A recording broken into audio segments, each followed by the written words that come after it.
For those unfamiliar with my work, every year I read through the contents of every issue of essentially every English-language nutrition journal in the world, so you don't have to. Of course, there's lots of important nutrition articles published in other journals, cardiology, oncology, pediatrics, internal medicine, so I also search through a number of medical subject headings every day as well. I have the privilege of being biking distance from the National Library of Medicine here next to the nation's capital. But anyone can do this. Let's say you like tangerines, and you want to see what's new with your favorite fruit. You can go to pubmed.gov, type in tangerine, press enter, and then click on Save Search, and you can have them email you every time a new article gets published anywhere in the world on the subject of tangerines, free of charge. And while you're waiting for your first tangerine email, you can always catch up on all the tangerine papers previously published in the medical literature, all 7,468 of them. Using my search criteria over the last year, 12,226 articles landed in my inbox. You can usually tell just by looking at the title and abstract if they're interesting, groundbreaking, practical, the criteria I use in picking which studies I'm going to cover each year. This year I ended up downloading, categorizing, reading, and analyzing about 3,000 studies, which I turned into 365 videos so I could post one a day, year-round, to my new website, nutritionfacts.org, thanks to the generous support of the Jesse and Julie Rash Foundation. Now, 365 videos is like 12 hours of content, so I have to split it up across multiple discs. Volume 5 covered the first hour and a half of video topics. This DVD you're watching now covers about the second hour and a half. I expect to release another 6 or so additional DVDs throughout the year, and then by summer 2012 I'll have another 12,000 articles in my inbox, and we'll do it again next year.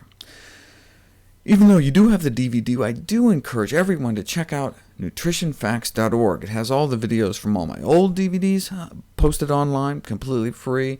It's basically the first and only non-commercial, science-based website to provide daily updates on the latest nutrition research presented in these short, hopefully easy-to-understand video segments. You can rate videos, share videos, search videos, discuss videos. You can ask me questions. I have links to all the sources, so you can read the original scientific papers yourself, make up your own mind. You can read my blog, you can follow the site on Twitter, follow the site on Facebook, so you can share this potentially life-changing, life-saving information with those you care about the most. Is alkaline water a scam? There are thousands of websites and pyramid schemes hawking $6,000 machines to alkalize our tap water into miracle healing water. And not just any miracle healing water, but magical miracle healing water, with, no surprise, miraculous properties, one of the supposed greatest health advances in human history, the secret to optimal health and longevity! Though if you actually scroll down, you'll see the disclaimer that they're not allowed to claim their water will actually do any of these things. Does our water actually help restore the body to a youthful condition? We can't say. The skeptics are skeptical. Alkaline water is described as an incredible fraud foisted on the public by desperate, deluded, glue-sniffing wannabes, asserting that there's no credible evidence in the scientific literature that there are any particular benefits. It turns out that they're both wrong. A new study found that compared to a control group drinking regular water, young adults drinking about a quart of alkalized water a day dropped their bad cholesterol 10% within 2 months. That's pretty impressive. And older women may achieve a drop of nearly 15%. That's huge. Even help their blood sugars. If If you and your doctor want to give it a try, you can make alkaline water this way, or this way, by adding 3/4 of a teaspoon of baking soda to a liter or quart of water. You can save yourself $5,999.99. Now, baking soda is sodium bicarbonate, so this would add about a gram of sodium to our daily diet, but sodium bicarb doesn't seem to have the same effect as sodium chloride, or table salt.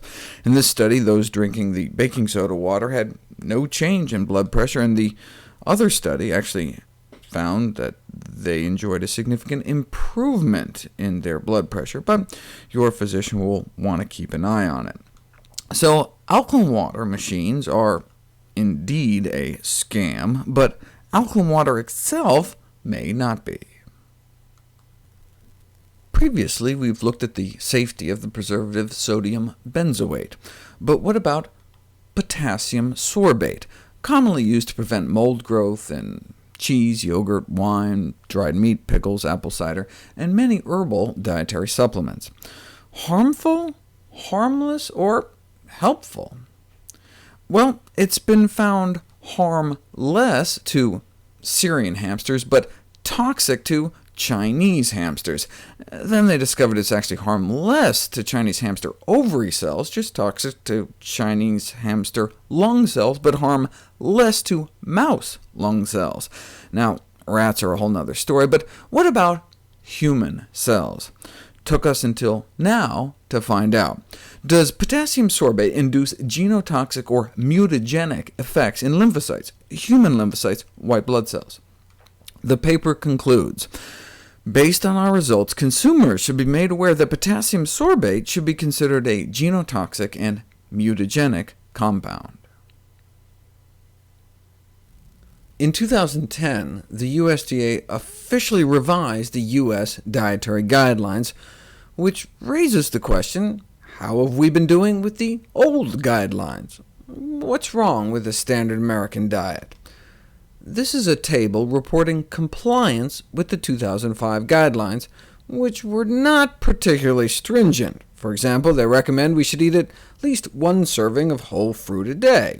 Yet 3/4 of Americans couldn't even attain that 1 fruit serving a day. And look at college-age men and women. 90% couldn't even grab half a banana or something all day long.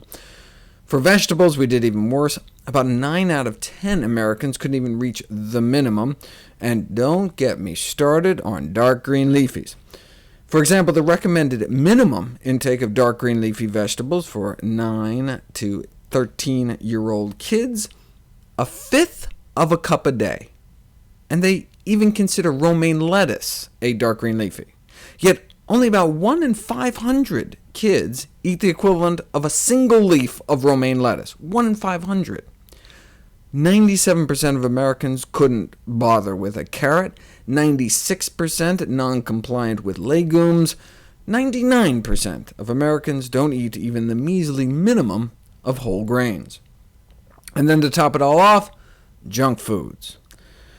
You want to know how lax the federal regulations are, the federal guidelines? 1/4 of our calories are allowed to be empty-calorie junk foods.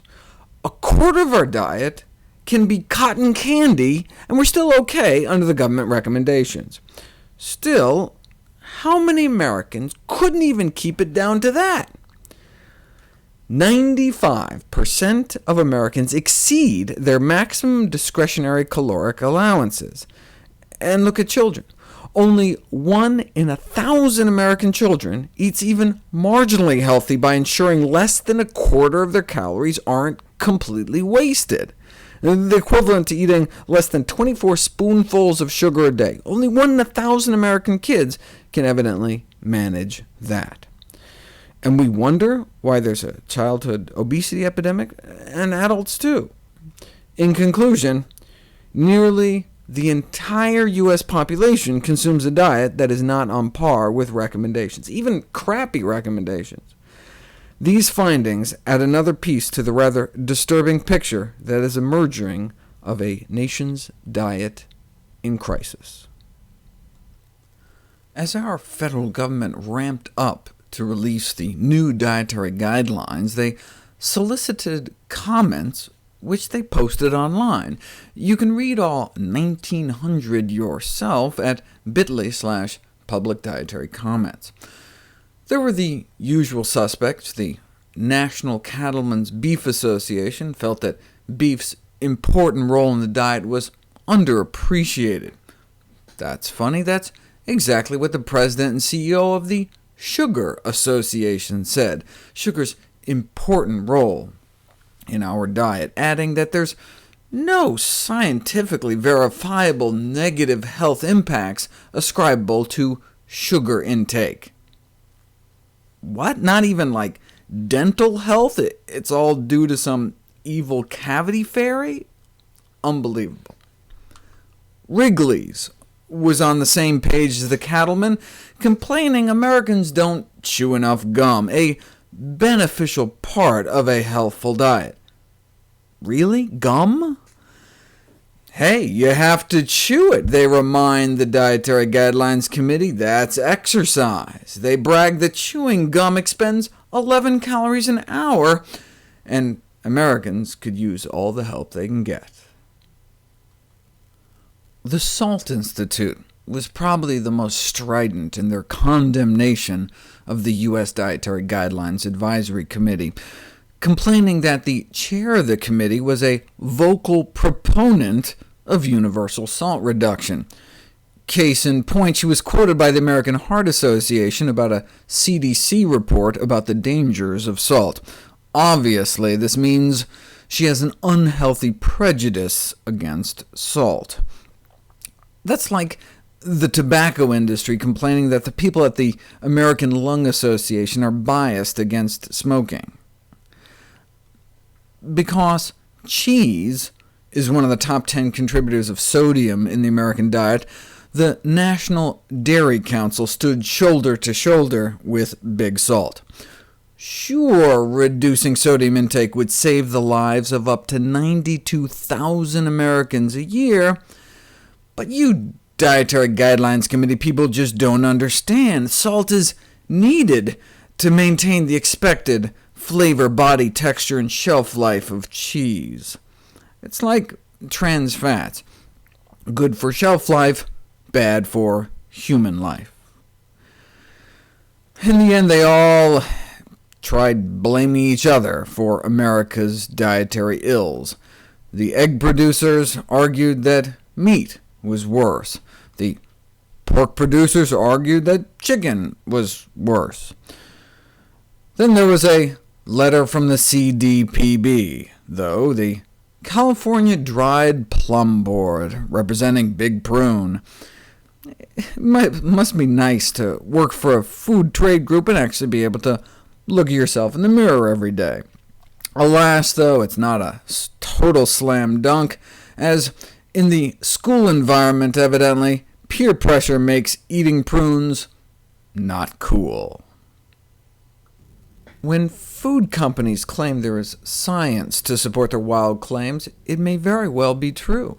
Multi-billion-dollar industries have the cash to spread around to research establishments. The funding effect describes the uncanny correlation between the conclusion desired by a funding source and the conclusion reached by the researchers being funded. The funding effect and the strategy of manufacturing uncertainty has been used with great success by manufacturers of dangerous products to oppose public health regulation. To resist regulation, industries fund scientific reviews to downplay the risks of their products. Tobacco is the classic case, but producers have funded studies downplaying the risks of asbestos, benzene, lead, etc.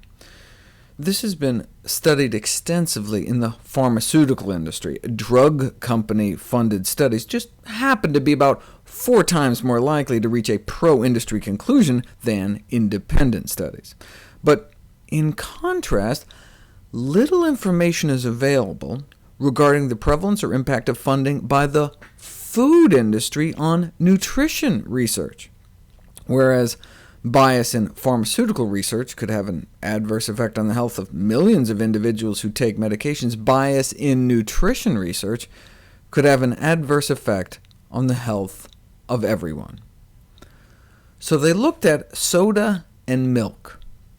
Are studies funded by Coca-Cola or the Dairy Council more likely to reach favorable conclusions about their sponsors' products? Turns out, even worse than the drug companies. The main finding of this study is that scientific articles about commonly consumed beverages funded entirely by industry were approximately 4 to 8 times more likely to be favorable to the financial interests of the sponsors than articles without industry-related funding. Of particular interest, check this out, none of the interventional studies on soda or milk with all industry support had an unfavorable conclusion. Not one. Why do the federal dietary guidelines sometimes favor the interests of the food and drug industries over the public's interest in accurate and impartial dietary advice? The first problem may be who's in charge. Potential conflicts of interest at the USDA.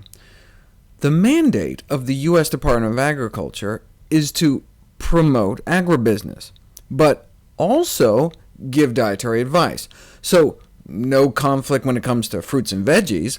But what about the stuff we're supposed to eat less of, though?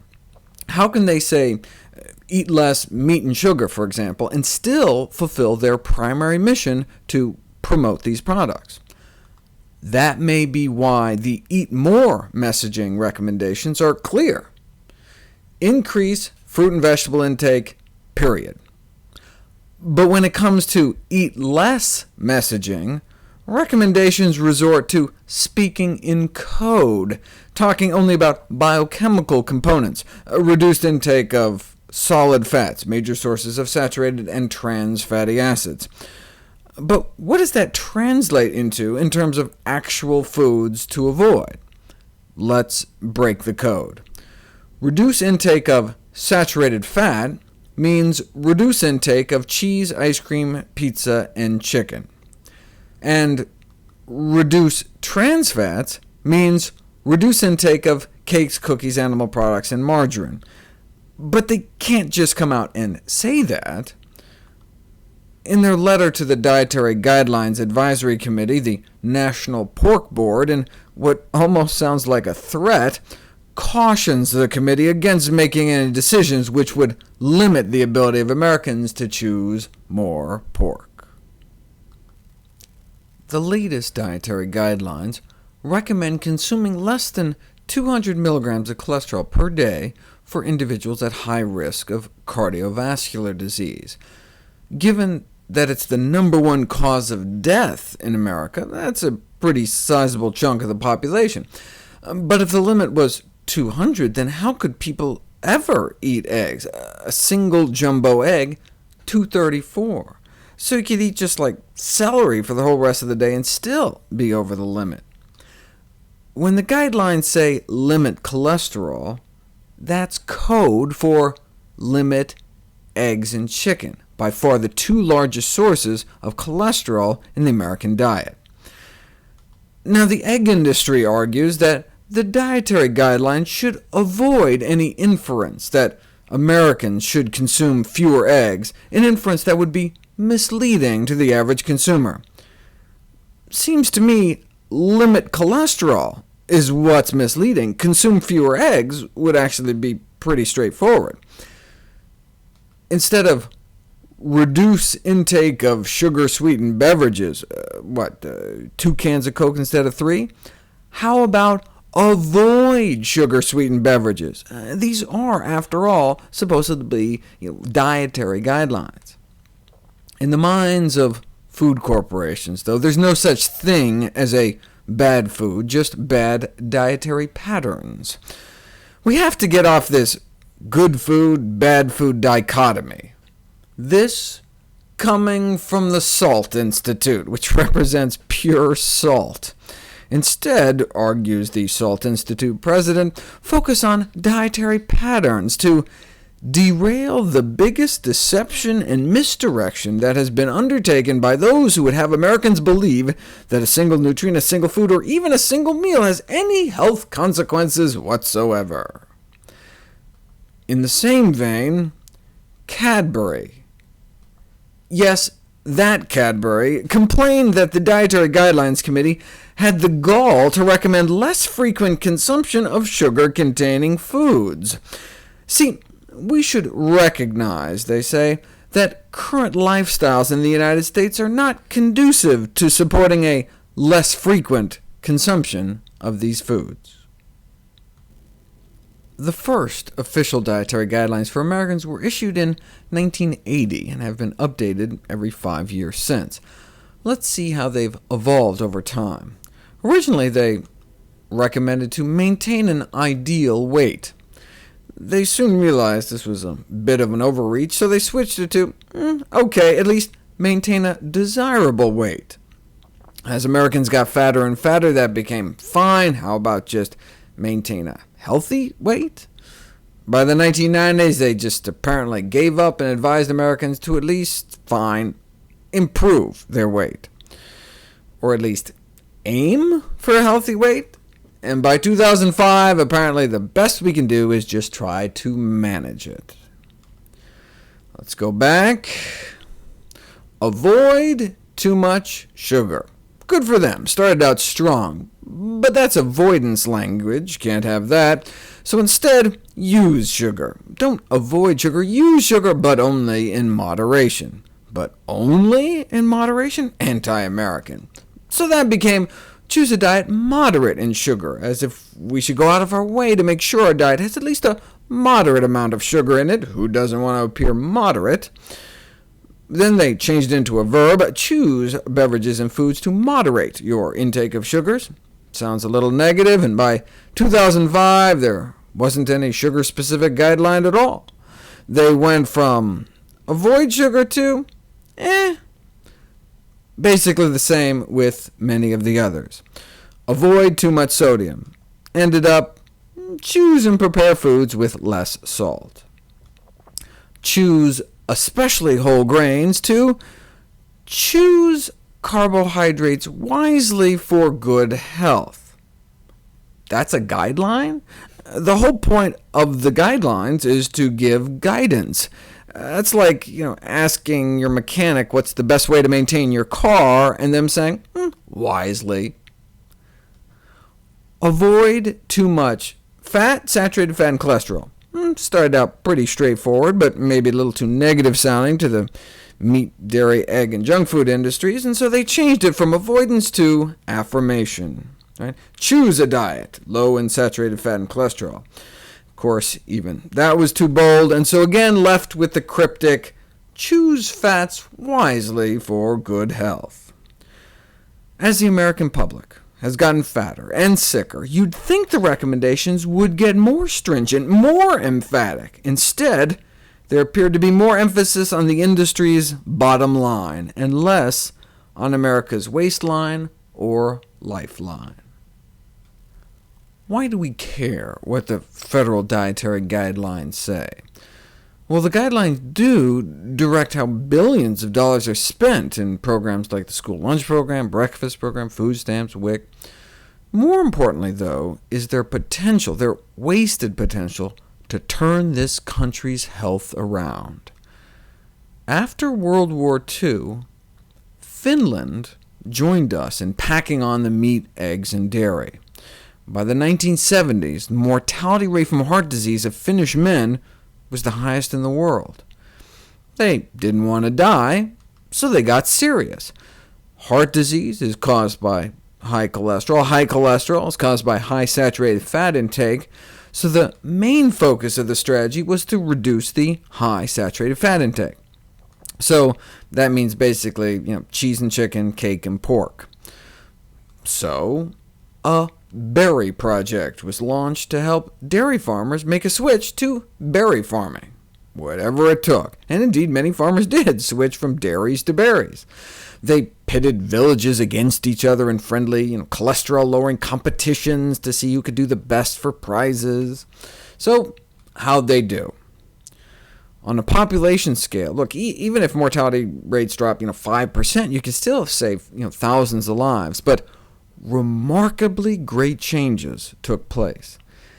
An 80% drop in cardiac mortality across the entire country, with greatly reduced cardiovascular and cancer mortality. The all-cause mortality was reduced about 45%, leading to greater life expectancy, approximately 7 years for men and 6 years for women. That's what real dietary guidance can do. Now vying for the world record heart disease death rates, the United States of America. When it comes to formulating dietary recommendations, what happens when there's a conflict between science and commercial interests?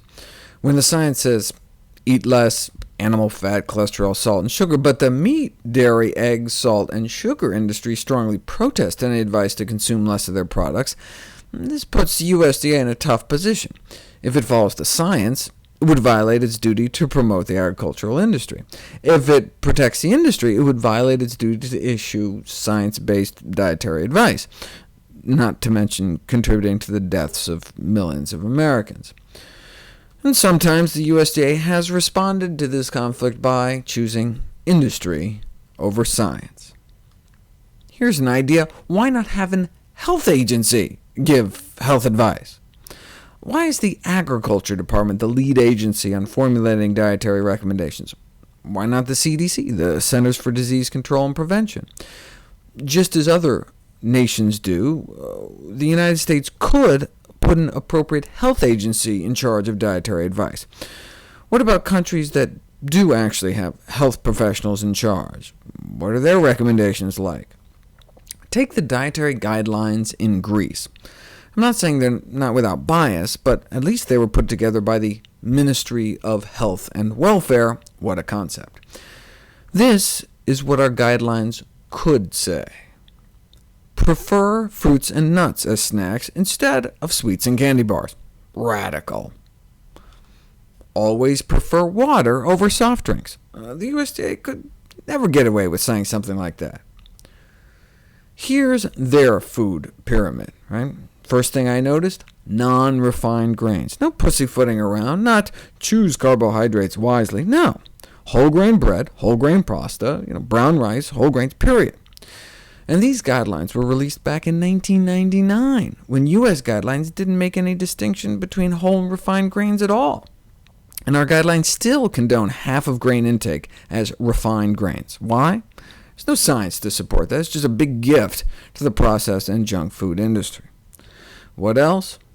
Avoid salt. Good, strong message. Replace with herbs. Nice. 9 servings of fruits and vegetables every day, including wild greens. I'm impressed. Probably the most important thing about these guidelines is that the daily diet is vegetarian. A few times a week, if you want, according to the guidelines, you can have white meat, and at most 3 times a week, eggs or candy. And the rest of the meat is monthly, right? 1 serving a week. That's like 25 times less meat than what the current USDA guidelines allow. And of course, obligatory woman in a bathing suit, because that's, of course, what women wear when they go jogging. The dietary recommendations of countries that rely on their health departments to formulate them rather than their agriculture departments more closely parallel the recommendations of academics, such as Walter Willett, the chair of Harvard's nutrition department, who, in his Essentials of Healthy Eating Guide, talks about picking the best protein packages, recognizing that food is a package deal. And so one of his top 3 recommendations is that we should emphasize plant sources of protein rather than animal sources.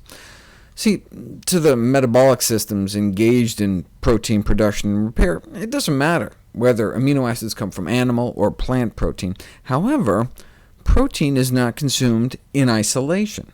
Instead, it is packaged with a host of other nutrients, the baggage I referred to in previous videos. The quality and amounts of fats, carbohydrates, sodium, and other nutrients in the protein package may influence long-term health. For example, results from the Harvard Nurses' Health Study suggest that eating more protein from beans, nuts, seeds, and the like while cutting back on refined carbohydrates like white flour reduces the risk of heart disease. So the bottom line? Go with plants. Eating a plant-based diet is healthiest. Commentators on the USDA Dietary Guidelines Committee recommendations note that there is no discussion at all of the scientific research on the health consequences of eating meat. If the committee actually discussed this research, it would be unable to justify its recommendation to eat meat, as the research would show that meat increases the risks of chronic diseases, contrary to the purposes of the guidelines. Thus, by simply ignoring that research, the committee is able to reach a conclusion that would otherwise look improper. We know that a plant-based diet of fruits, vegetables, whole grains, legumes, and no meat reversed heart disease, completely prevented deaths from heart disease, and slowed the progression of cancer, and an almost identical diet is promoted by the World Cancer Research Fund to prevent cancer, as based on the largest review of scientific studies to date. The best summary of the dietary guidelines that I've found comes not from Greece, which I talked about before, not from Harvard, but from a cartoonist, Jimmy Johnson. The new dietary guidelines have been released. They tell us to eat healthier, but not so healthy as to noticeably affect any corporate profits. Paraphrasing, of course. The reason our federal dietary guidelines may be more interested in protecting industry interests than adhering to the science is not only because of conflicts of interest at the U.S. Department of Agriculture, but also conflicts of interest on the official Dietary Guidelines Advisory Committee itself. On the 1995 panel, there was a guy funded by Mars, the candy bar company. He also served on McDonald's Corporation's Global Advisory Council on Healthy Lifestyles. Dr. Garza was a visiting professor with the National Dairy Council. I didn't even know they had professors. He was also VP and on the board of Dannon Institute. Irwin served on Coca-Cola's Beverage Institute for Health and Wellness. I wonder what his thoughts are on sugar-sweetened beverages. And Dr. Schneeman has received money from the National Dairy Board and the National Dairy Promotion Board, and was president of the Dannon Institute. In 2000, our visiting professor was back, and we got someone else funded by the National Dairy Promotion Board, as well as the National Livestock and Meat Board. Joanna Dwyer, whom I know all too well, having attended Tufts Med, served the American Meat Institute, the National Dairy Promotion Board, and worked for Procter & Gamble as the company's Duncan Hines brand girl, and then as its Crisco brand girl. You know you're in trouble when U.S. nutrition policy is being decided by a former brand girl of Cake and Crisco. Scrambling science for the American Egg Board, milking the National Dairy Council, milk, dairy, milk, dairy, and none other than the star of a new Anheuser move to publicize the health benefits of beer consumption. That's who is forming official nutrition policy in the United States. In 2005, the Egg Board was back, the Chocolate Manufacturers Association, the M&M Mars Scientific Advisory Board, Sugar Association, Coca-Cola, Hershey's, McDonald's, Sara Lee, and the Snack Food Association. Give me a break. Lots of drug companies. Campbell Soup, wonder what his take is on sodium intake. Single can can exceed our entire daily upper limit. And dairy, milk, Kraft, dairy. And finally, our 2010 committee, General Mills, Dannon, Kraft, Campbell's, and another McDonald's Global Advisor on Healthy Lifestyles. Ultimately, the best and most accurate dietary advice is only likely to come from those willing to follow the science, even when it's contrary to industry interests, and indeed with less corporate influence on the advisory committee, the 2010 guidelines are definitely a step in the right direction. The committee had 4 main recommendations, including shift food intake patterns to a more plant-based diet that emphasizes vegetables, cooked dried beans and peas, fruits, whole grains, nuts, and seeds. Included in the new official guidelines, a 100% plant-based adaptation for those who aim to eliminate cholesterol, saturated animal fat, and trans fat from their diet by taking tolerable upper daily limits of 0 to their logical conclusion. And now we have the plate. Remember the ancient pyramid in 2000? That was actually a big step forward, implying that some foods were healthier than others. The meat, egg, dairy, junk food industries were not happy, and so under a Texan administration in 2005, the pyramid got twisted onto its side and replaced with unlabeled vertical stripes. Can't you tell that orange represents grains and purple the meat and bean group? But now, at least you can tell which is which. The pyramid has been replaced by the plate. Thursday, June 2nd, 2011, the First Lady unveiled the federal government's new food icon, My Plate, to serve as a reminder to help consumers make healthier food choices.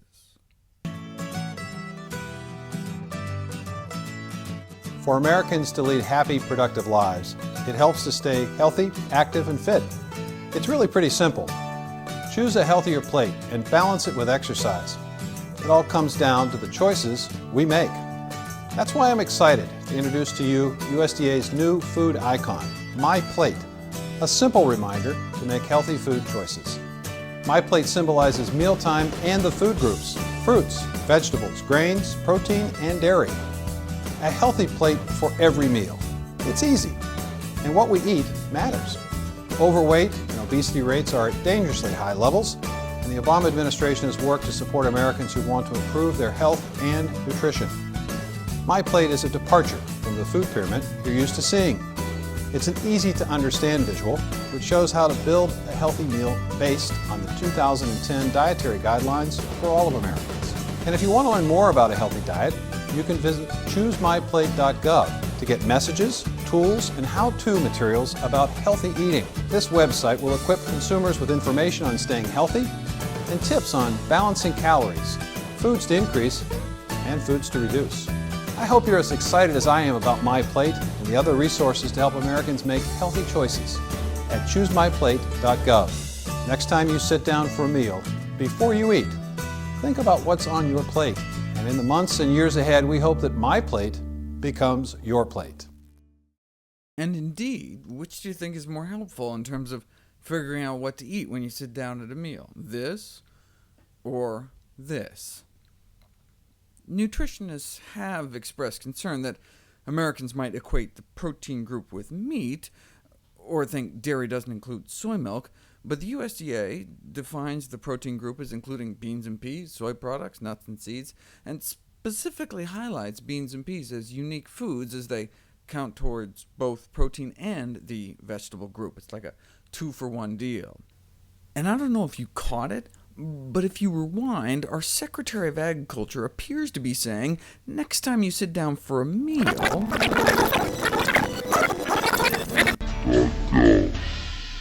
Next time you sit down for a meal... Before you eat... Make sure you include in your diet a centerpiece of fruit and random bottles of pharmaceutical drugs. The food industry was not happy with the new dietary guidelines. Complaints rained in from the Sugar Association and the Salt Institute. Sugar reduction is evidently impractical, unrealistic, and not grounded in the body of evidence, according to the Chief Science Officer of the Sugar Association. The Salt Institute's Vice President of Science said encouraging people to eat low-salt foods would just make them eat excessively to make up for the lack of taste. And saving the lives of up to 92,000 Americans a year is evidently a reflection of ideology rather than sound science. The American Meat Institute also predictably railed against the suggestion to moderate one's consumption of meat. When the First Lady's Let's Move campaign hosted a Healthy Kids contest asking students to prepare a recipe from one of three categories, whole grains, dark green and orange vegetables, or dried beans and peas, the meat industry was outraged. After all, there wasn't a category for meat. Healthier diets, wrote one industry commentator, pose a hazard to meat producers. While bad nutrition advice from federal authorities has been chalked up to corporate influence, bad advice from the medical profession more likely arises out of ignorance. What is the status of nutrition education in medical schools? Back in 1980, less than a quarter of medical schools required a single course on nutrition. By 1981, though, we were up to 32%, then 37%, then slipping to 35%, and back down to 27% by 1984. That was a quarter century ago, though, back in the Dark Ages. What about 20 years later, in 2004? In a survey sent to all U.S. medical schools, we went from 27% in 1984 all the way up to 30%. There was more nutrition education in 1982. On average, out of thousands of hours of preclinical instruction, doctors get about 24 hours of nutrition, with most only getting between 11 to 20. Last year, we got an update. Nutrition education in U.S. medical schools, latest update of a national survey. In 2004, we were at 30%, and now we're at 25%, nearly the lowest ever recorded. Only a quarter of medical schools require a single course on nutrition. They conclude in their 2010 paper, the teaching of nutrition in U.S. medical schools still appears to be in a precarious position, lacking a firm, secure place in the medical curriculum of most medical schools. They advocate for, at a minimum, the 25 hours of nutrition education needed to properly train physicians. Currently, only a small fraction reach even that trifling standard, and even if they did, that means you could learn everything a properly trained doctor knows about nutrition in one long weekend. In failing in a test of basic knowledge on diet and coronary heart disease, doctors are failing their patients. The current study clearly shows that there is an undeniable misalignment of health professionals' actual and perceived lifestyle modification knowledge. Simply put, doctors say they are knowledgeable, but the majority of them are not. The range of knowledge demonstrated in this study indicates that misinformation and misconceptions regarding lifestyle modification are rife among health professionals. These results are particularly disturbing since the study tested health professionals' applied knowledge of lifestyle modification, directly providing an indication of the information that they dispense to their chronic diseases of lifestyle patients. These perceptions lead to misplaced complacency among health professionals and explain why they do not view lack of knowledge as a barrier to counseling. Even more disturbing is the fact that they are confident in providing lifestyle modification counseling to patients, which begs the question, are patients really benefiting from the current counseling sessions? When the doctors were asked why they don't counsel their patients more often on diet, exercise, smoking cessation, they denied their main problem was lack of knowledge, nor inadequate counseling skills on their part. No. Lack of time was certainly identified as a problem, but reason number one, they blame the patients. Doctors think they know nutrition, but studies show that most of them really don't. The majority overstate their actual knowledge. So what's the solution? Obviously more nutrition training in medical school, but what about for all the docs running around now? Attendance at lifestyle modification and chronic disease management workshops could form an essential component of continuing education for both medical and nursing professionals. Doctors have to get continuing medical education credit anyway. Why not mandate a few hours for nutrition? Good idea, said one of my favorite medical mentors, Dr. John A. McDougall, who drafted a bill in California to require physicians and surgeons to complete by December 31st, 2016, a mandatory continuing education course in the subject of nutrition and lifestyle behavior for the treatment of chronic diseases. I've been in the business of medicine since 1968, so about 44 years. My son just graduated from medical school 2 years ago, and he can't remember a course on nutrition.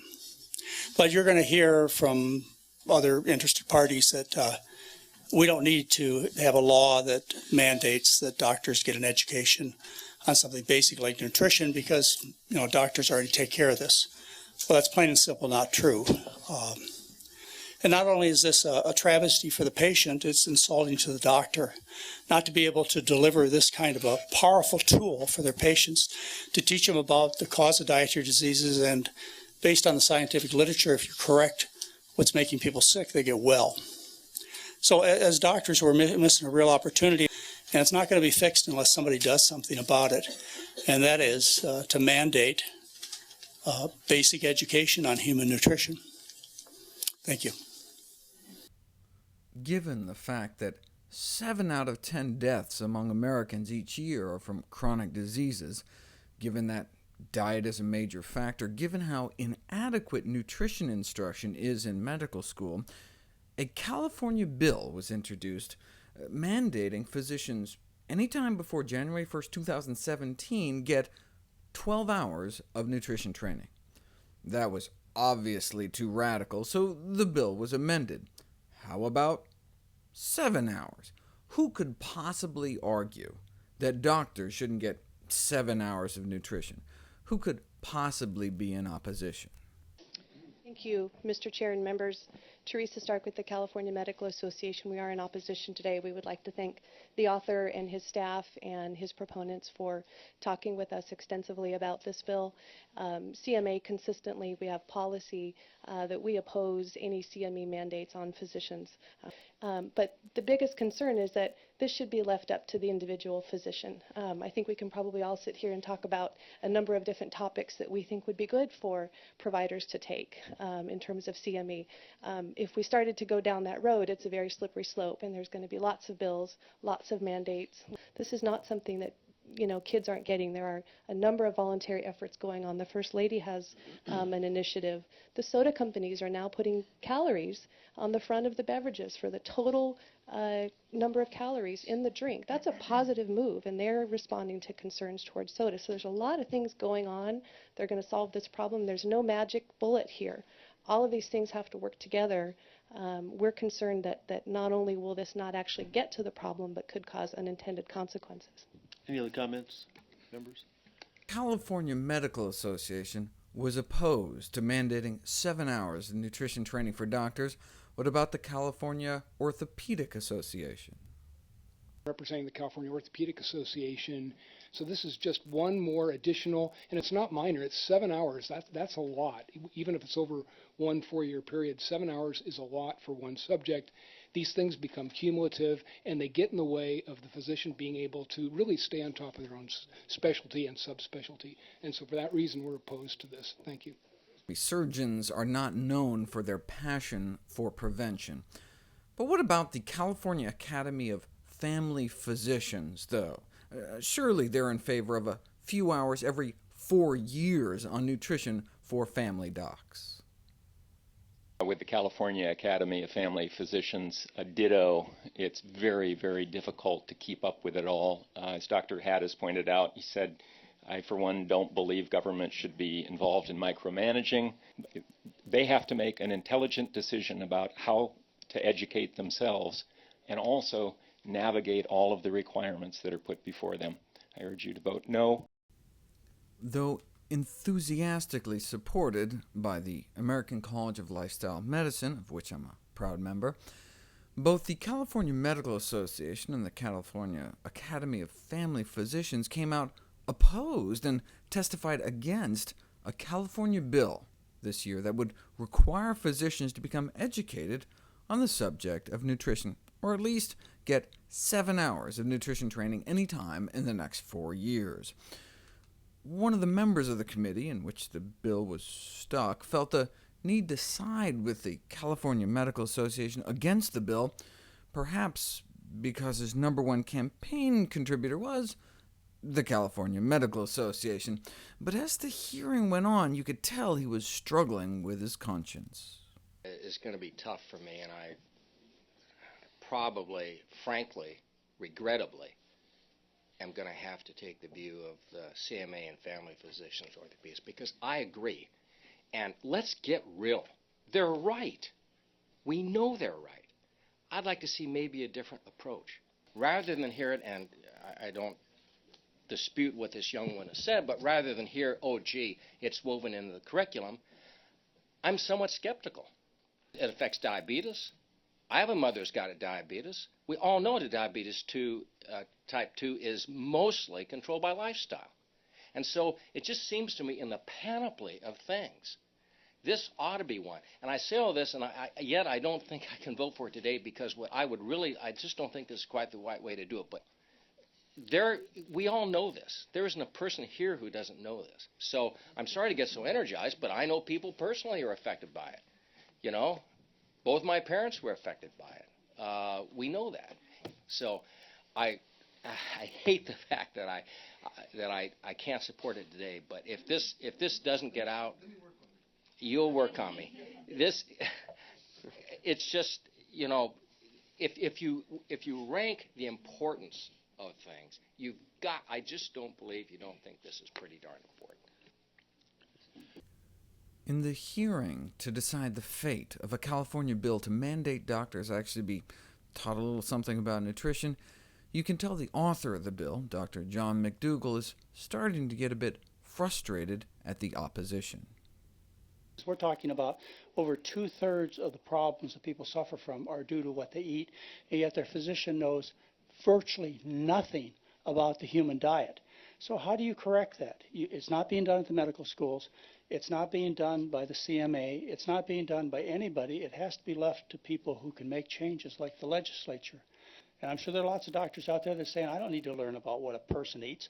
But how would you feel if you took your dog or cat to a veterinarian, and the veterinarian had no idea what to feed a dog or a cat or a bird? I mean, wouldn't that require some type of correction? You take a patient to a doctor who's been trained for 7 years, at least, on the human being, and you ask them what a person's to eat, they have no idea because of the fault of education. So we can fix it, or we can ignore it.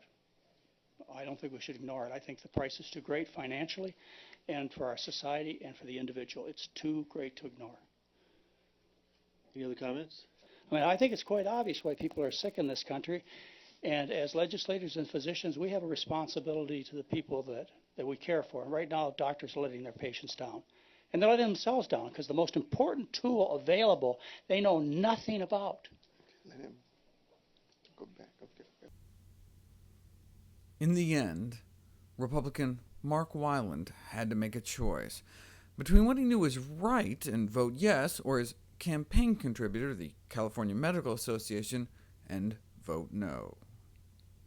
And I think this is one way that I am going to vote for this, because even in these other specialties, there is a need. That same orthopedic surgeon who wants the overweight person for a hip or a knee doesn't know what to give them. Even if they could just hand them, you know, follow this. Could I briefly respond to that?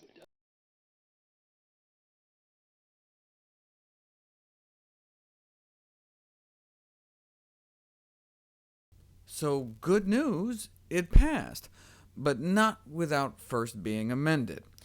It went from requiring 12 hours to 7 hours to just striking the whole requirement for any hours altogether.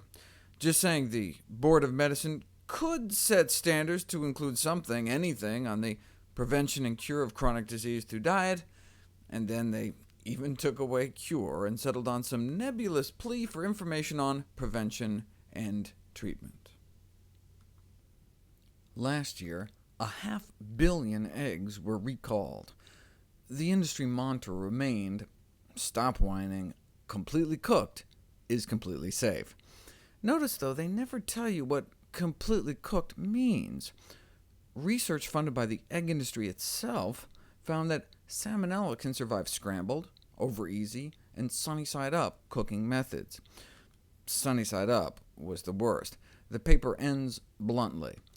The sunny-side-up method should be considered unsafe. Maybe the best-kept secret within the egg industry. They know it's unsafe, but are they out there warning customers? Of course not. And this wasn't funded by some consumer group, some anti-egg group, but by the American Egg Board itself. Earlier research shows Salmonella can survive in omelets and French toast as well.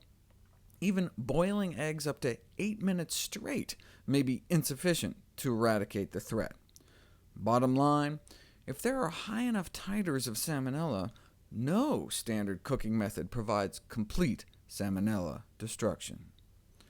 Fine, but what if you do boil all your eggs for 10 minutes? Right?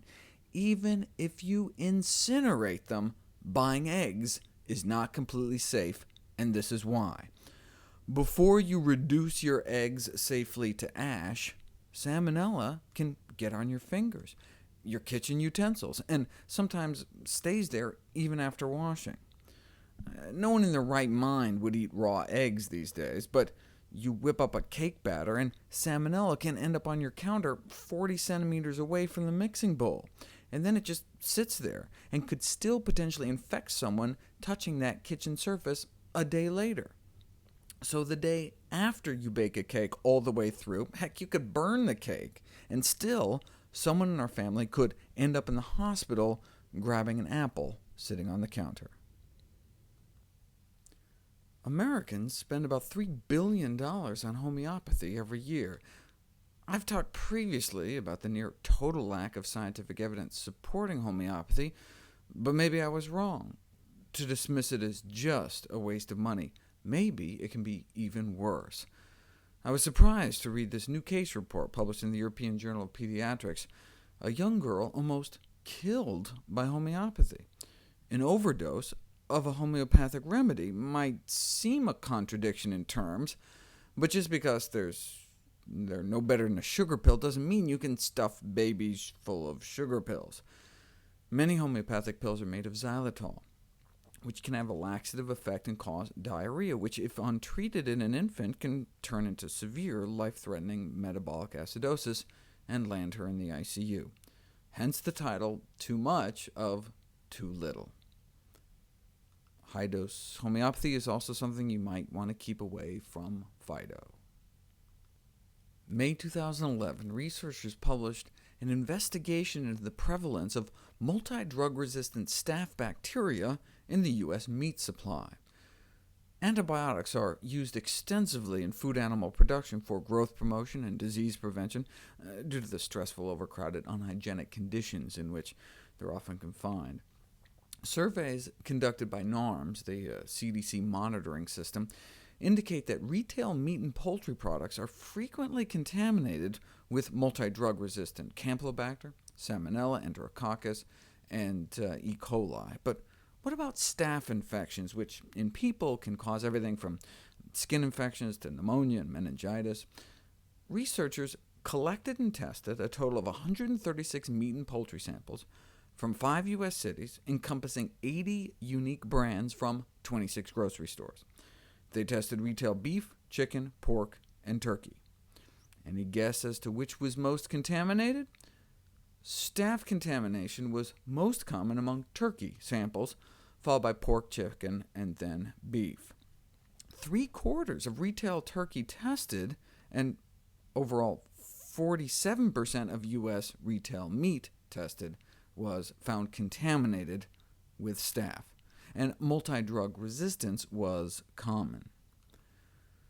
Here are 18 different common clinical antibiotics used in human medicine across the top. Important drugs like erythromycin, penicillin, ampicillin, ceftriaxone.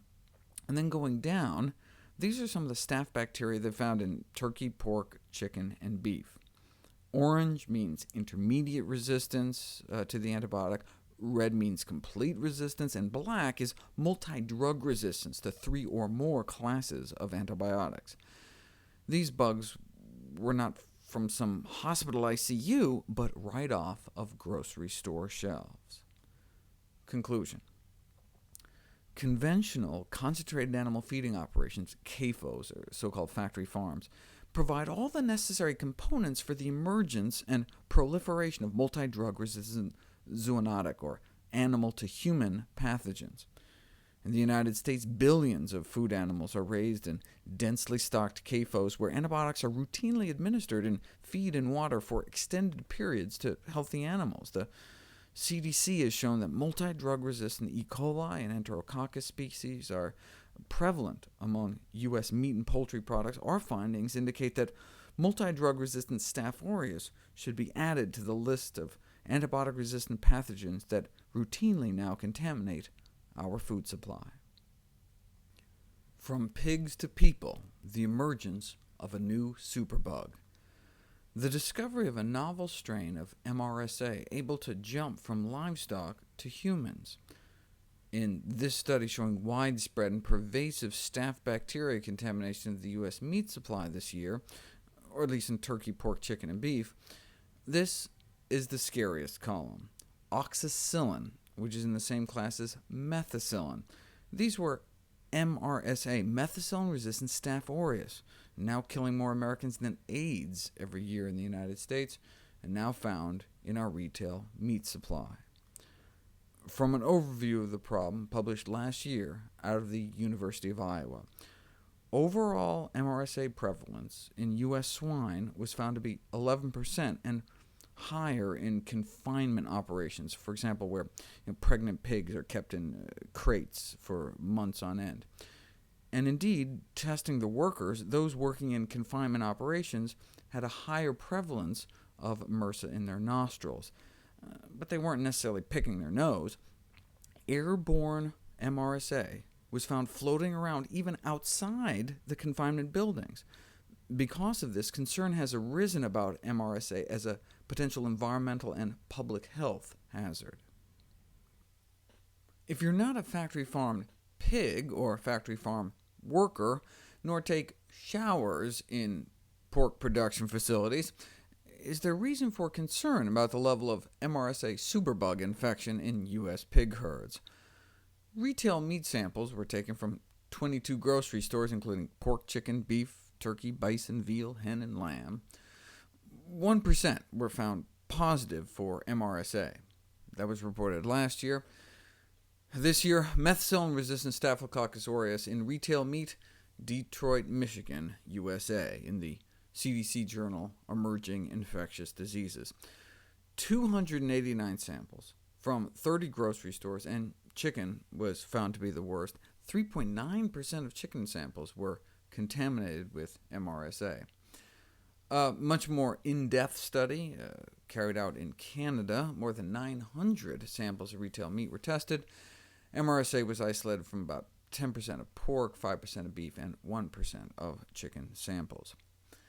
What are the practical implications?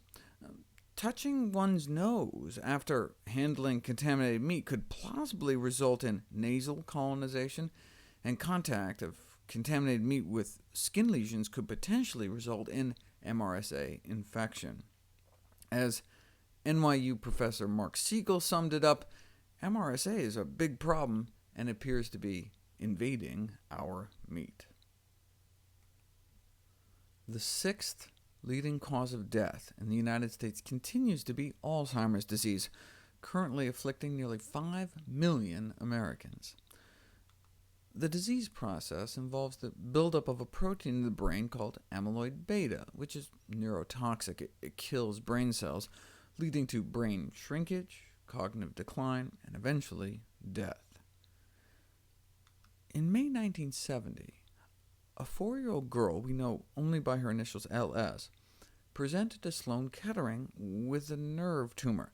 They cut it out, radiation, chemo, nothing helped, and she died a few months later. But her cancer lives on, still going 40 years later in laboratories around the world. An undying cell line of human nerve cells. And that's one way new Alzheimer's treatments are tested. You take a petri dish of these nerve cells, expose them to the neurotoxic Alzheimer's protein amyloid beta, and they die. This is a measure of cell death. Then you do the same thing, but this time you add a substance X, whatever you're testing, to see if it saves the nerve cells from death. First you add just a little, 1 in 100 dilution, and if you're lucky, less death. Aha! So you add a little more, a 1 in 50 dilution, and if you're really lucky, whoa, back to control. Right? It's like you never even added amyloid at all. Completely blocked the neurotoxicity of amyloid beta. What is this substance X? What is this AJC?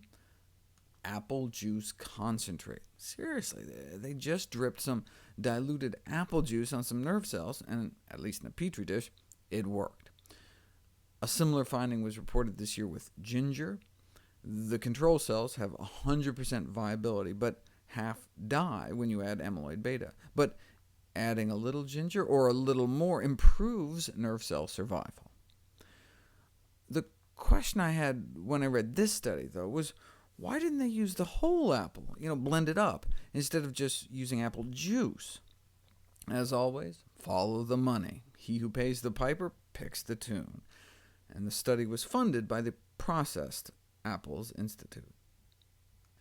It's one thing to show Alzheimer's benefits in a petri dish. It's quite another to show benefit in a human population. That came 2 years later. About 1,800 people were followed for about 8 years. In the beginning of the study, they asked how often everyone drank any kind of juice, and then sat back and watched to see who would get Alzheimer's. By the end of the study, it appeared that those who drank fruit and vegetable juices had a 76% lower risk of developing Alzheimer's. They conclude that fruit and vegetable juices may play an important role in delaying the onset of Alzheimer's disease. What could it be? Here's the nutrition facts label for purple grape juice on the left. According to the label, there's basically nothing in it, right? Not even any vitamin C.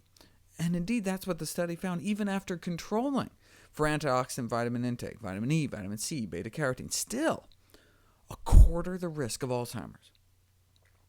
Based on the nutrition label, do you think it was just sugar water?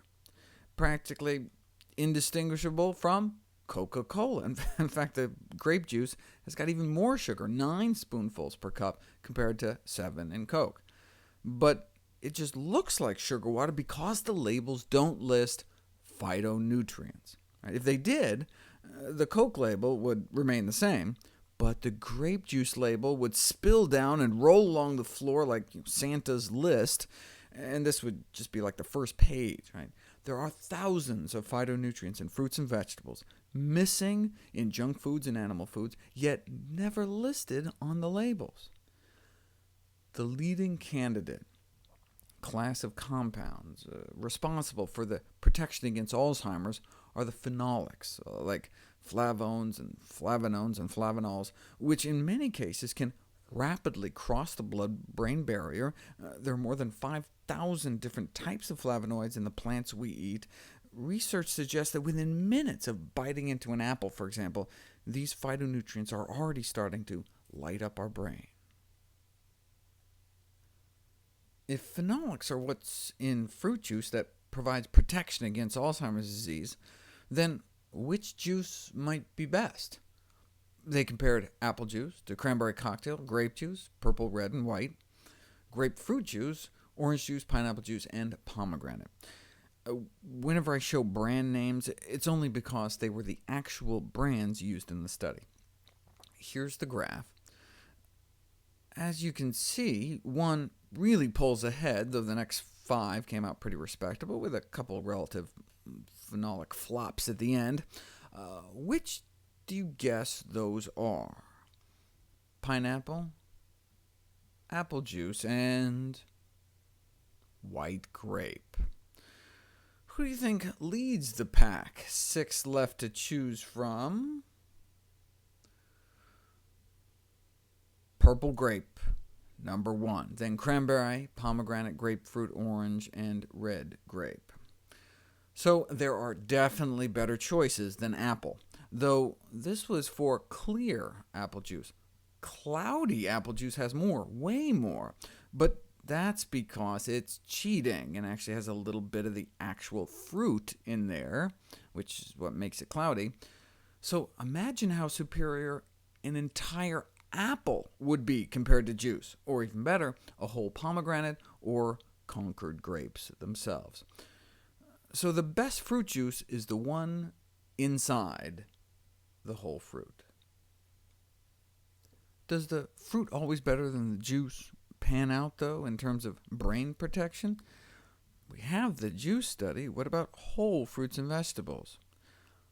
Using the largest twin registry in the world, researchers concluded last year that greater fruit and vegetable consumption may lower the risk of dementia and Alzheimer's disease. The reason it's so useful to study twins is that if one gets Alzheimer's and the other doesn't, it can give us special insight into environmental and dietary influences, since genetically twins are so similar. These findings emphasize the importance of including a greater proportion of fruits and vegetables in the diet for cognitive health. But which ones are the best? In 2005, the Harvard Nurses Study reported that high consumption of particularly cruciferous and green leafy vegetables were related to less cognitive decline. But it took until 2010 before dozens of plant foods were tested, all the way down to rutabagas. Now, this was done in Norway. They don't eat a lot of plant foods in Norway. For example, the average daily bean consumption, 1.3 grams a day. It's like one bean, maybe half a kidney bean. They found nearly all plant foods associated with better cognitive performance, including white potatoes, which was a pleasant surprise, and mushrooms. The only negative cognitive association was intake of white bread. If you look at the data, they actually found negative results with another group of plant foods, not just white bread, but also cakes, pies, and cookies. Just because we're eating a plant-based diet doesn't mean it's a healthy plant-based diet. Whole fruits appeared to beat out fruit juice. There was a nice dose response with fruits and veggies. The more you eat, the better, especially that first pound every day. Apparently, a nice steep rise in benefit before it kind of plateaus out a bit. And perhaps the most interesting finding, different foods seem to boost different areas of the brain. For example, total vegetable consumption had the strongest positive associations with executive function, perceptual speed, global cognition, and semantic or fact-based memory, whereas total fruit intake was more consistently associated with spatial skills and autobiographical memory. So yes, while carrots and cruciferous cabbage family vegetables seem to win out above all the rest, we have to eat a variety of whole healthy plant foods because they each tend to shore up different cognitive domains. What if you or a loved one already has Alzheimer's? The Processed Apples Institute funded a study suggesting apple juice may help prevent Alzheimer's, but now they're back. After changing their name to the Apple Products Research and Education Council, they funded a new study in which, instead of dripping apple juice on nerve cells in a petri dish, they had 21 Alzheimer's patients drink a cup of apple juice every day for a month to see what would happen. Works in the lab, but does it work in the nursing home? After a month of apple juice, no change in cognitive performance or day-to-day functioning, but they did report improvements in mood and behavior. Less apathy, agitation, anxiety, depression, delusion. Did seem to hallucinate a bit more, though. But this is a tiny study, no placebo control. But hey, look, there's worse things doctors could give them than, apple juice. Though if I was going to repeat the study, I'd choose pomegranate or purple grape, though then one would miss out on funds from Big Apple. Last year, the Federal Trade Commission charged top corporate executives at pomegranate juice maker Palm Wonderful for making false and unsubstantiated health claims. For example, PalmAd say that their juice can result in a significant reduction of IMT, intima media thickness, the thickness of arterial plaque. They even cite research. Let's check it out. Effects of consumption of pomegranate juice on carotid intima media thickness in men and women at moderate risk for coronary heart disease. What did they find? No significant difference in overall plaque progression rate was observed between pomegranate juice and control treatments. And not only that, it was their own study. They funded it. If you're going to pay for a study, at least have the decency to falsify the data instead of just lying about the results. Palm responded to the complaint, claiming that the Federal Trade Commission lacks the authority to tell them what they can or cannot lie about under the First Amendment of the U.S. Constitution. When this defense was raised earlier this year in the journal Public Health Nutrition, Marion Nessel and a colleague responded, "It seems obvious to us that this interpretation of the First Amendment neither follows its original intent nor promotes the public interest. The Founding Fathers clearly intended the First Amendment to guarantee the right of individuals to speak freely about religious and political matters, not the right of food companies to market junk foods to children and adults." I wouldn't consider pomegranate juice junk, but I do consider lying about their own research junk science. You've heard me say over and over that berries are the best fruit, so why didn't cranberries do better than these others? Because it's not cranberry juice, it's cranberry cocktail, only 25% juice, so it should rightly be way up here and take the gold. How do you do it without the corn syrup, though? You make your own. 2 cups of water, a handful of frozen cherries, 8 teaspoons of erythritol, and a hardcore blender. And when you do that, you don't end up with 100% juice, you end up with 200% juice. Let me explain. Here's the amount of 6 amazing phytonutrients in frozen cranberries.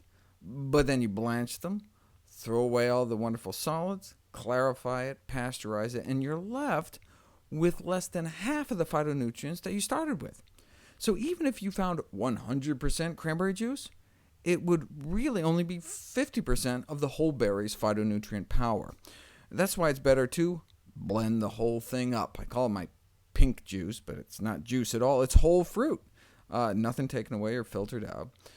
Comes out to be about 12 calories, right? 25 times fewer calories, with at least 8 times more phytonutrient nutrition. When I make it with dark red frozen cherries with the juice of a whole lemon thrown in, I call it my red juice. The only thing healthier than berries is dark green leafy. So for extra credit, blend in some fresh mint leaves. Gives this kind of weird-looking green foam on top, but then you're chugging down berries and greens, the 2 healthiest things on the planet. How much vitamin D we should get is one of the most controversial areas in the field of nutrition. Up until recently, the Institute of Medicine, the official body that sets the recommended daily allowances, considered 200 international units a day an adequate intake for those in middle age, but just bumped it up to a recommended 600 a day. How did they come up with the original 200? Why did they go up to 600? And why are there some experts out there saying we should take thousands a day? It all started with this line, written more than a half-century ago. Apparently a dosage of only 100 units of vitamin D daily was sufficient to prevent the flagrant signs and symptoms of rickets, the bow-legged bone-softening disease caused by overt vitamin D deficiency. From a review last year, the fact that 100 units of vitamin D prevented overt signs of rickets led to the false security that ingesting twice this amount was more than adequate to satisfy the body's vitamin D requirement. Hence the 200 recommendation, but no longer. The Institute of Medicine decided to take a more scientific approach by basing their recommendations on a specific target blood level, which they calculated to be 20 nanograms per milliliter, which should prevent rickets in children and a similar bone-softening condition called osteomalacia in adults. To get most people's levels up to 20, though, the Institute of Medicine figured it would require about 600 IUs a day, and so the recommendation was officially bumped up. At the Institute of Medicine's new target of 20 in the blood, right now, 40% of Americans are vitamin D deficient. And if we use higher cutoffs, say 30, then that proportion climbs to more than 3/4 of our population. The Institute of Medicine's target vitamin D level corresponds with what one finds out in the general population. Normal people getting about an hour of sun a day have about 20 to 30 nanograms per milliliter. This is in nanomoles per liter, which corresponds to about 27 nanograms per milliliter. Whereas lifeguards, who spend more like 8 hours in the sun every day, have abnormally high levels, like over 60. Others, however, interpret this data differently, suggesting that the vitamin D levels in the lifeguards are the ones that are normal, and the quote-unquote normals are actually vitamin D deficient. We did, after all, live as naked creatures in the East African tropics for about 1 million years before we began using animal skins as capes to cover our shoulders. But tailored clothing, something like we know it today, was not devised until about 40,000 years ago, when needles first appear in the archaeological record. The invention of tailored clothing may have been an important factor enabling the first modern human beings to settle permanently in Europe with its cold winters about 30,000 years ago. In Africa, there was plenty of sunshine, plenty of vitamin D. Not so in Europe, where there were long winters and people covered in clothing. Must have been when our species first began to evolve a lighter skin as an adaptation to the shortage of sunshine and vitamin D. And it wasn't until we started living in the sunless alleys of smog-ridden cities did rickets rear its ugly head, and we had to start fortifying our food supply with D. So instead of a blood level of 20, maybe we should shoot for what farmers in Puerto Rico or lifeguards from Israel and St. Louis, right? Just because those levels might really be normal for our species, though, doesn't necessarily mean that they're the best. There's a reason people tan. That's our body producing more melanin to protect itself. There's a reason we as a species evolved with a built-in SPF 15 in our beautiful black African skin. So while maybe normal now is too low, maybe normal then was too high. It's understandable that the Institute of Medicine chose to act conservatively when bumping up their vitamin D recommendation. An editorial in the American Journal of Epidemiology said it best. 30 years ago, vitamin A was all the rage, expecting that if we gave beta-carotene to people, it would prevent cancer, but instead, it caused even more. Next came the Bs, and I talked about this in one of my previous videos. Folic acid supplements, vitamin B9, has since been linked to cancer as well. Next came vitamin C, which was another big flop. In 1993, it was vitamin E, until it came out that it was shortening people's lifespans. So when people proclaim vitamin D the new wonder pill, we are right to be skeptical. Maybe vitamin D is the new vitamin A, the new folic acid, the new vitamin C, the new vitamin E worthless or worse. Critics of the new recommendations, though, felt that by conservatively choosing a target blood level sufficient only to avoid gross skeletal abnormalities was akin to setting the RDA for vitamin C at just the minimum level necessary to avoid scurvy. Sure, a spoonful of orange juice worth of vitamin C would be enough to avoid the overt vitamin C deficiency disease, scurvy, but no one considers that enough vitamin C for optimum health. The Institute of Medicine raised their vitamin D recommendations based on a blood level target of 20 to prevent bone-softening disorders such as rickets. Although the Institute's target of 20 may prevent the overt skeletal deformities associated with rickets, there is now, according to a review last year, overwhelming and compelling data suggesting that the human body requires a blood level of above 30 nanograms per milliliter for maximum health. Dr. Hollick bases this assertion on data like this, a graph not of rickets risk, but of colon cancer risk versus vitamin D levels, suggesting that the Institute of Medicine's 20 is good, but 30 or more may be even better if you're considering vitamin D from the cancer prevention angle instead of just strictly skeletal health. There are similar graphs for breast cancer risk, multiple sclerosis, and other conditions linked to vitamin D status. Instead of going through each, let's just jump straight to total mortality. What blood level of vitamin D will enable us to, on average, live longest? Here's the graph, and as you can see, it's kind of a U-shaped curve. Not having enough in our bloodstream is associated with higher mortality, but it looks like we can have too much as well. So what's the sweet spot in the middle, the lowest mortality risk? This is the Institute of Medicine's recommendation, 20 nanograms per milliliter, which translates to the 50 nanomoles per liter you see here. Here's 30, and this is 40. So for longevity, around 30 would seem a better target. So one strategy to arrive at a vitamin D recommendation would be to figure out how much sun and or supplements we might need to take to get our levels to 30. How much sun exposure might one need to get their target vitamin D level to that found associated with the lowest total mortality rate? Well, it depends. It depends on our age, how long we're exposed, the time of day, time of year, our latitude, our skin color, our use of sunscreen, how much of our body we're exposing. Even in Boston, though, all it takes is 10 to 12 minutes of midday summer sun without sunblock, if you're a young, pale, naked Caucasian. But then you're golden. Actually, you'd be a little pink. Note, though, if you're some old white guy prancing around naked on the commons, you're not gonna make it. As I hope you're beginning to appreciate, it's not easy to make a one-size-fits-all recommendation for how much sun exposure one might need, and low vitamin D status, despite abundant sun exposure, has been found even in the best of circumstances. Young, half-naked skateboarders in Honolulu, right, mostly Caucasian, averaging 30 hours of sun a week, and 51% didn't even make it to 30. If they can't, who can? And these days, even if we're an albino nudist at the equator, how often might we be getting outside in the middle of the day with a desk job?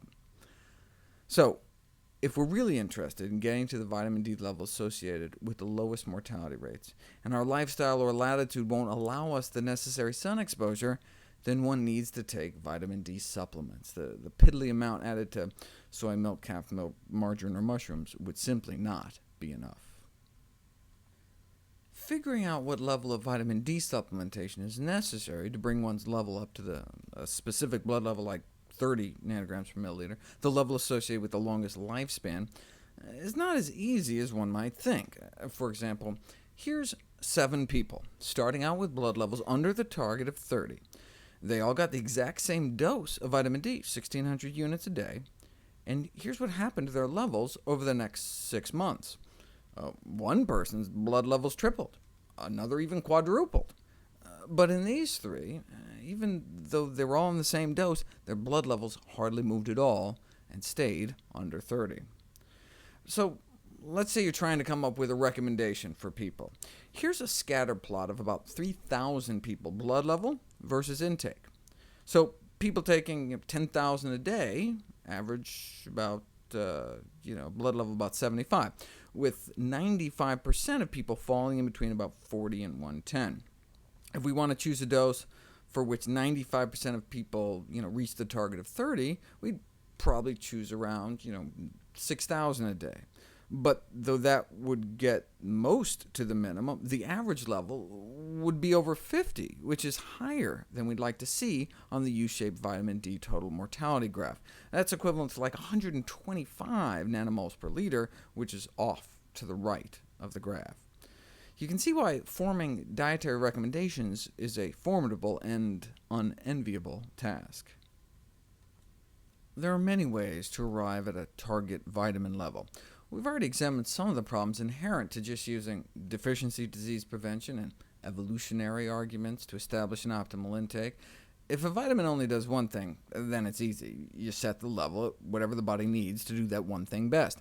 But what if the vitamin affects dozens of different organs, like with vitamin D? Then it's more difficult.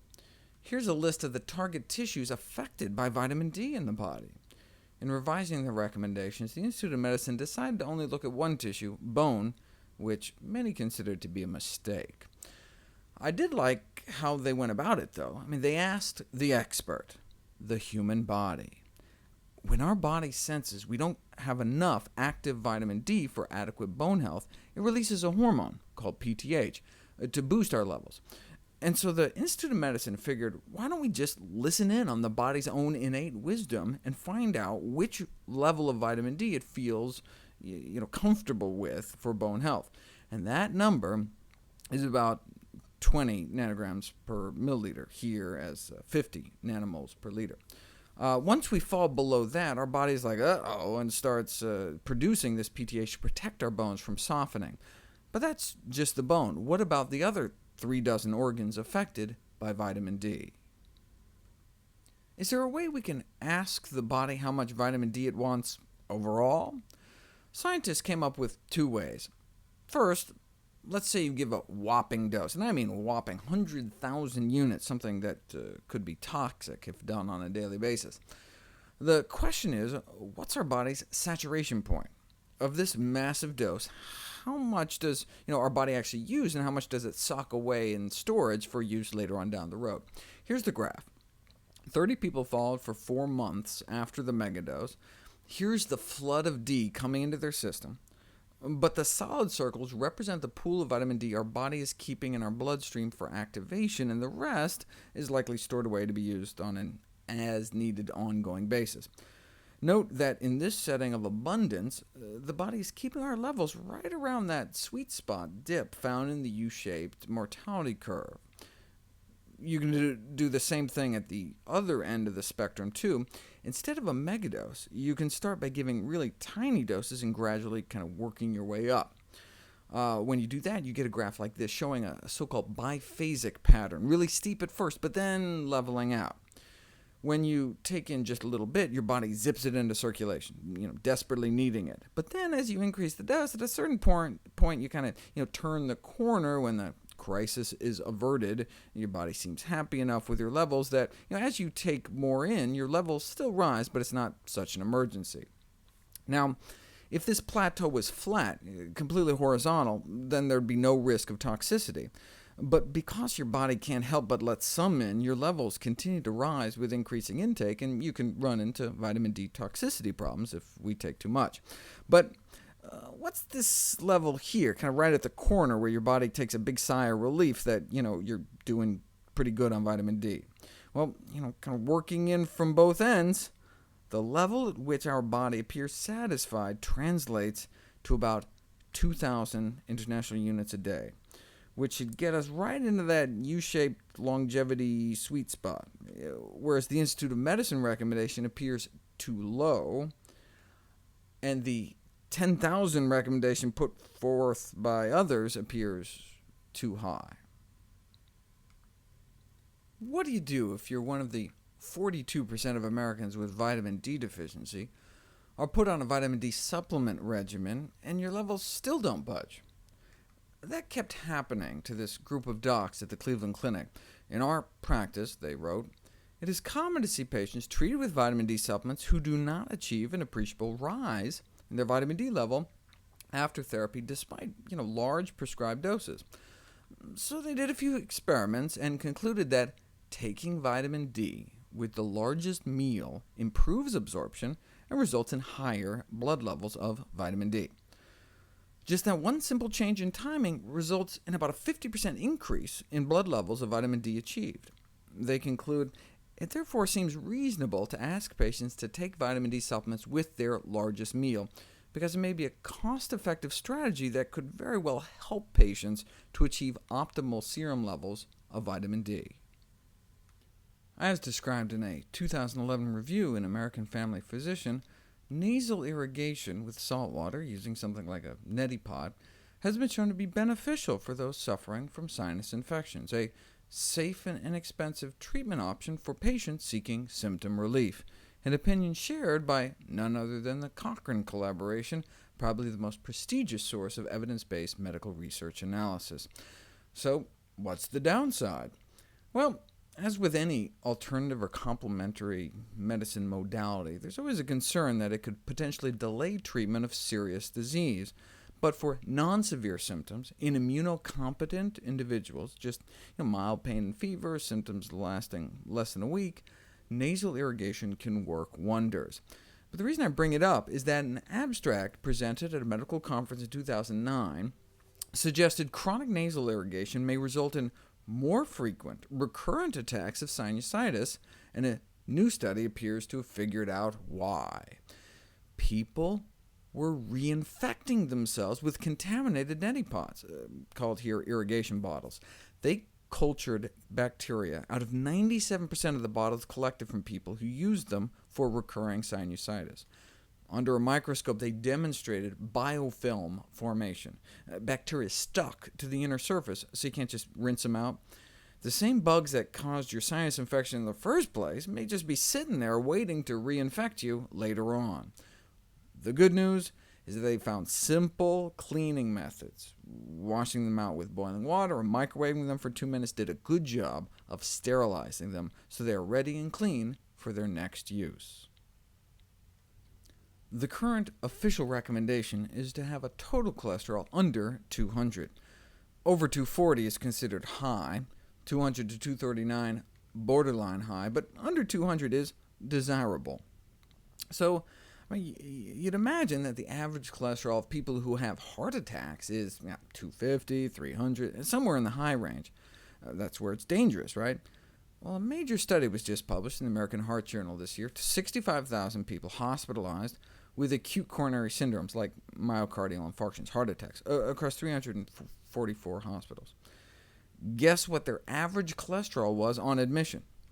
170. Right? If you went to a doctor worried about your heart, maybe a heart disease in your family, or you're feeling your diet hasn't been the greatest, and your cholesterol came back at 170, well within the desirable range, your doctor would probably pat you on the back, tell you to keep up the good work, and send you on your merry way. Based on this new data, the next time you see them, though, may be when you arrive in an ambulance, if you're lucky enough to make it that far. Most people admitted to hospitals with heart attacks have quote-unquote normal cholesterols. Having a normal cholesterol in a society where it's normal to drop dead of heart disease is not necessarily a good thing. Desirable cholesterol levels leave a lot to be desired. The level of LDL cholesterol in our blood, or bad cholesterol, may be the single most important indicator of heart disease risk, and is therefore the primary target of both drug and diet therapy. Your doctor will likely tell you that anything over 130 is high, anything under 130 is optimal or near optimal. But that's what most people hospitalized for heart attacks had circulating in their bloodstream. Notes one of the investigators on the study, almost 75% of heart attack patients fell within the recommended targets for LDL cholesterol, demonstrating that the current guidelines may not be low enough to cut heart attack risk. Right? Close to half had quote-unquote optimal levels, though I'm not sure their grieving spouses and orphan children will take much comfort in that fact. So we have to drop our cholesterol even lower than so-called optimal. The leading agribusiness publication had a very different take on this study, though. For years, we've been brainwashed to think that red meat and its associated fat content are killing us. Researchers, however, have found that the vast majority of patients, 75% in fact, hospitalized for a heart attack did not have cholesterol levels that would signal a high risk for a cardiovascular event. He's saying, see, cut out meat, bring your cholesterol into a quote-unquote optimal range, and still die of a heart attack. So, he concludes, fire up the grill and eat up. The next time someone tells you that you just served a heart attack on a plate, you'll be able to give them a science-based reason why they're dead wrong, when in fact you could just end up dead. Having a total cholesterol under 200 or an LDL under 130 reduces your risk, but as the editor-in-chief of the American Journal of Cardiology wrote more than a decade ago now, it's time to shift from decreasing risk to actually preventing and arresting atherosclerosis. In an editorial last year, the editor-in-chief advocated for an LDL under 60, total cholesterol under 150. Whether or not we are willing to alter our diet sufficiently and/or to spend the money necessary to obtain the lipid-lowering drugs, the statins, and then take them religiously to achieve this goal, look, it's up to us. For the plaque buildup in our arteries to cease, it appears that the serum total cholesterol needs to be lowered to the 150 area. In other words, the serum total cholesterol must be lowered to that of the average pure vegetarian. Because relatively few persons are willing to abide by the vegetarian lifestyle, lipid-lowering drugs are required in most to reach the target 150 level. Why go to the bother of changing one's diet when you could just take a pill? In fact, they could just hand them out at the drive-thru. Ridiculous, you say?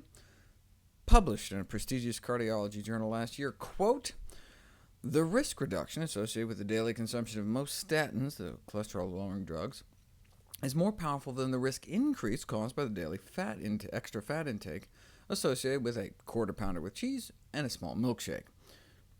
In conclusion, statin therapy can neutralize the cardiovascular risk caused by harmful diet choices."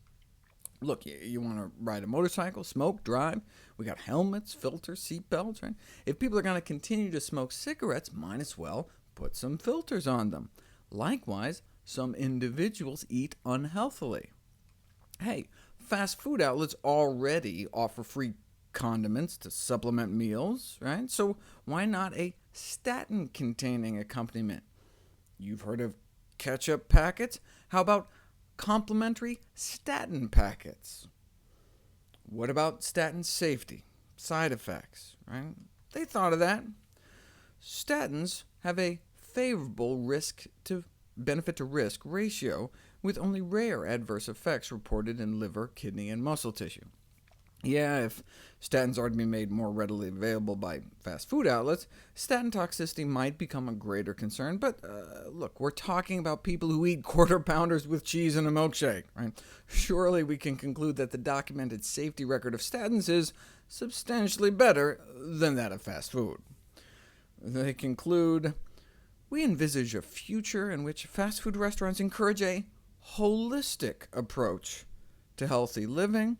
On ordering an unhealthy meal, the food will arrive labeled with a warning message, similar to those found on cigarette packets. This meal increases your risk for heart disease and death. And on the tray, next to the ketchup, will be a new and protective packet, Mixstatin, which could be sprinkled onto a quarter pounder or into a milkshake. This could easily be provided at no extra charge, just as sugar and salt."